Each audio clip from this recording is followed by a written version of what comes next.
favorite film is Awful. To end a big trilogy or big franchise in general is very difficult. Like, I mean, me and Matt were discussing this after we see the film. I can't think of many trilogies that end their well, not just for franchises, in a really good, satisfying way. In the best possible way. Like, well, I think, in relation to their other movies. Yeah, exactly. So like, I think, for example, like Toy Story 3, I think is a really good ending, but I think now it might be tarnished. It's not, because now we've got Toy Story 4. Right, proper which shame. is apparently the ending is Toy Story 4. I know, but it's just upsetting to me because I think Toy Story 3 had the perfect ending. I think Return of the Jedi is a nice ending, but it's no Empire. And I think, going on that, actually, me and Matt have spoken about this, we think that this film reminds us a bit of Return of the Jedi, in the sense that we think that Infinity War might be the Empire, and that it's the better of the two. I think it's a satisfying ending, this movie, and it feels like the end, and it really pays off, and I'm happy that it is the end. But I don't quite think it has like the sort of stakes and the character moments that Infinity War does. Not to say there isn't some, because there's some I really want to talk about in Endgame that I think are really strong. I think there's some of the best stuff. Yeah, and I really agree with that Return of the Jedi comparison. When I came back from the movie, I saw Chris, and he said, "Do you think it's better than Infinity War?" I said, "No, it's like Return of the Jedi to Empire." And he was like, "Oh, well, you love Return of the Jedi. You always go on about that final scene." I'm like, "Yeah, I love that final scene where Luke's giving into the dark side, chopping Vader's hand off, and then realising it's the wrong thing to do, and, you know, saying goodbye to his father, and seeing the Emperor die, and, you know, seeing Lando intercut with Lando. Yeah. That's all masterful Star Wars, some of the best Star Wars of all time. But then there's a lot of stuff in the second act which I don't really particularly care for. And in the same way with this one, the ending is some of the best MCU we've ever gotten. And I will still be thinking about it and probably talking to you about it in a year's time. But I don't care for the time heist. I think that's a bit sloppy. It could have been done better. I don't like that they draw attention to the fact there's 3 stones in New York at one time. It's an odd decision. I would have preferred if they'd have all gone to each location together. I don't think you need as many characters to have survived going into Endgame. I don't think you need Rhodey, because he has nothing to do in the movie. Rocket Raccoon has nothing to do in the movie. Nebula has stuff to do in the movie, but I think she's one of the weakest parts of it, because her arc is the same thing you've seen in Volume 2. You see her slap Gamora's hand out of the way, and at the end they team up, and, you know, it's like, oh, you know, we're sisters again, and you sort of get a bit more insight into the abuse that Thanos put her through. But you saw that in Infinity War. You hear about that in Volume 2, and you see that arc in Volume 2, so I don't see why we had to go through that again. It's boring. So I don't think you even need her in the movie either. I think you should have leaned it down to the original 6, Ant-Man, have them do the time heist, keep them together, and more things should have gone wrong. This is what I would say. I think the time heist stuff should have felt like they fucked it. Yeah. It should have felt like it should have been like Mission Impossible level tension. Yeah. Stuff going wrong constantly, because I think the New York bit's really good. That's some really nice stuff in that bit. It is fun, but that's the only real tension we get from the high stuff. When it was going wrong, I was like, oh hell yeah! Like when Loki took the Tesseract, I was like, oh, so they're gonna have to try and find where Loki's gone. Yeah. But instead, it now feels more like a setup for the Disney Plus show. It does. But okay. Oh, many points.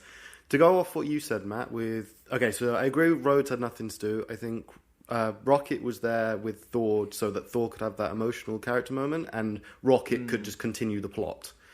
And then Nebula, I think, was there for plot as well, because she was the only real connection the Avengers had to Thanos. That's my number one problem with the movie, though, is it's so much plot over character. Yeah. And I really thought we were going to slow down with this one after we had that smash and grab heist in the last movie. We were just getting through a lot of plot. That we'd get more moments where the characters got to breathe and talk to each other. Like everything that happened with Nebula is just to position Thanos in the final battle, really. And I just think you could have gotten to that a lot quicker. Like during the time heist, why did Thanos, when he found out what they were doing, not just find a way to intercept their heist and then he's on their tail as they're going through these different time periods. Like, he should have been on it. It just seems like he doesn't care. No. He doesn't have the tenacity that he had in Infinity War. Yeah, it's not the same character. Yeah, no, it's not the same character. No. I really do feel like you said, I think the tension should have been as well that he's on their case the whole time as they're trying to get this heist done. The heist's going wrong. He's on their case as well. So then you got a timer to what's happening then. Yeah. I think the tension would have been. I think that'd have been way better. Because I think there's some really nice stuff as well in some of the time heist stuff. I think when they go back, and I think what I really love is when Cap sees Peggy through the blinds. Yes. And he has that moment where he sits and looks at her and he looks at the life that he can never have while he's doing this bonkers time. And I think there's a part of him, he's dying to just speak to her in that bit. Yeah. It's heartbreaking, that bit. And I think that stuff like that, moments like that in the time stuff is really good. And I feel like... I feel like if we had that with the tension as well... I think there's some really nice stuff in this film with Pepper and Tony. Yeah. For example, the scene where he discovers time travel for the first time. The way she speaks to him, like she knows this is bigger than anything before, and they have this lovely conversation that feels like the end of days, doesn't it? It's kind of like really like that she pushes him to carry out the mission. Yeah. Rather than being like, oh, we know we've got life here. Blah, blah, blah. Exactly. I like that it's him that's actually She anti knows. it. Yeah. And I like that he got his happy ending in the interim and he wants to hold on to it. And he's actually been quite selfish because he's the only one that can really get them out of it and sort out the time travel and give them a mission in the first place. And I like that she says you won't be able to rest. Yeah. And the way it then comes back around later on when she says you can rest now as he fades out. Yeah, that's perfection. So good. I think also the dialogue I think is really well done. I love how he asks her about what she's reading and then cuts her up and talks about like it's the most Iron Man thing. So good. There's so much character in that bit of dialogue.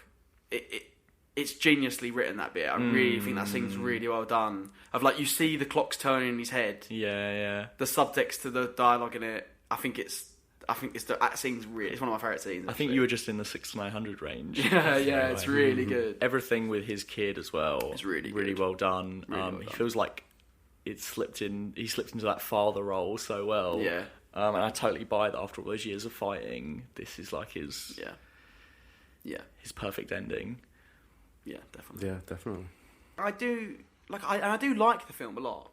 I just think I think we did go in thinking this was going to be the best one, and it's not quite the best one. It's very good. It's a frustrating watch. It's a frustrating watch because I think there's some really good ideas. Some of it lands and some of it doesn't quite. And I think that's what can be frustrating about it. Whereas Infinity War, it gives you stuff that you didn't know what you're going to get. Yes. And it's even better than you thought. Whereas this, it's like, there's some stuff that we knew we was going to get. Some of it is better than we thought, but some of it doesn't quite land. And the thing for me that makes it not feel like a Russo movie is they always surprise you, and there's always a turn in the narrative that you weren't quite expecting. They do that really early on when they go to the farm, or the garden, and Thanos is like, no, I destroyed the stones, and they chop his head off. I was not expecting that scene to go that way at all. And I was like, oh, this is cool. And now I don't know where we're going to go. And then the rest of the movie kind of played out how I think you think it's going to go. Yeah, I agree, yeah. You expect them to collect the stones. You expect them to snap them back. You expect either Tony or Steve to die, and for the other to get the happy ending. None of it really felt that surprising. The bit that really excited me, which I then don't think they delivered on, was when Thanos says, "I'm going to use the glove again, and I'm going to reset the Earth so that none of you remember I did it."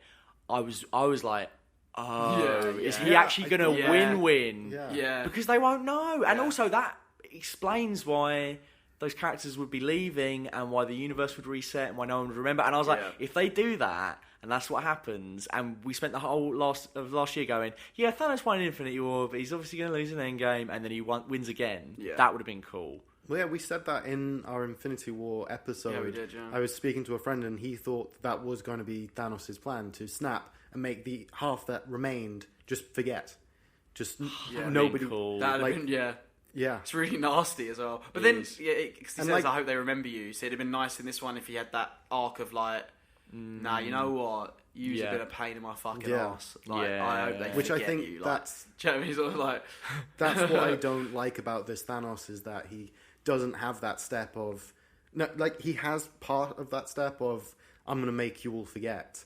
But then instead of, I'm going to do everything again, I'm going to half the world, you think you've won, but I'm going to do it again, and the half remaining won't remember.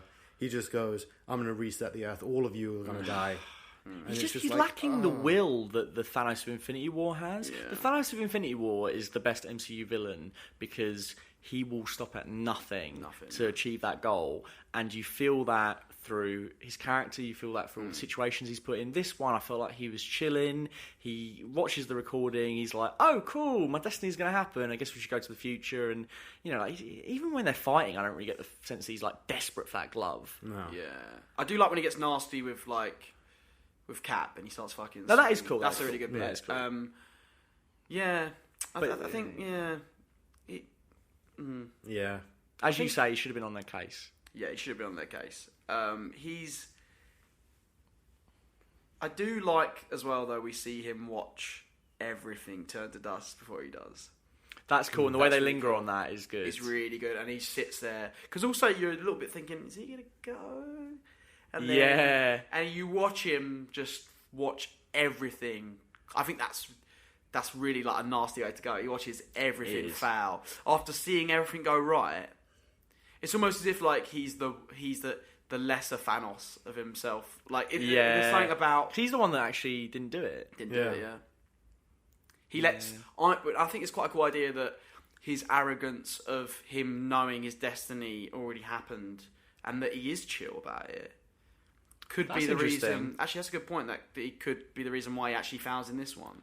That might be something to break down. That's nice. Ties into why Doctor Strange won't tell Tony how it's all going to play out, because if Tony knows how it's going to end, it won't happen. Thanos knows how it's going to end. Oh, that's nice. That's nice. That is a good point. That's a good point, yeah.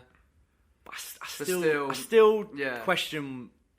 Even if Thanos knew he was going to win, because he knows he's going to win in Infinity War. He doesn't need to see a recording of him winning to know he's going to win. His tenacity is why he's such a good villain. Yeah. So I just wanted a bit more from him. I'm glad they killed him though. I don't want him to ever come back into the MCU. Yeah, no, I agree. Him, Cap, and Tony, and the Stones. Done. Yeah, they've got to go.